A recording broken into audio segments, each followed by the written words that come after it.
السلام علیکم ورحمۃ اللہ وبرکاتہ۔ آج کا سوال ہے پانی کی تجارت کا شرعی حکم۔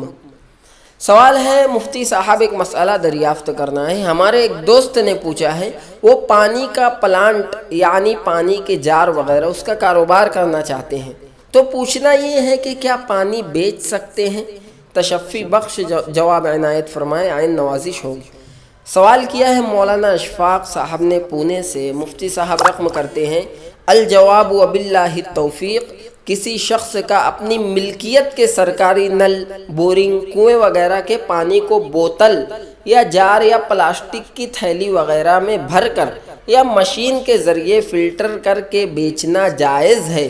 شرعاً اس میں کوئی قباحت نہیں ہے، البتہ ایسا پانی جو کسی شخص نے برتن وغیرہ میں جمع نہ کیا ہو بلکہ وہ قدرتی طور پر بہہ رہا ہو، جیسے دریا یا چشمے کا بہتا ہوا پانی، اس کا فروخت کرنا ممنوع ہے، کیونکہ اس صورت میں وہ پانی فروخت کنندہ کی ملکیت میں نہیں ہے بلکہ اس میں تمام مسلمان شریک ہیں۔ واللہ اعلم بالصواب، فجزاکم اللہ خیرا واحسن الجزاء، والسلام علیکم ورحمۃ اللہ وبرکاتہ۔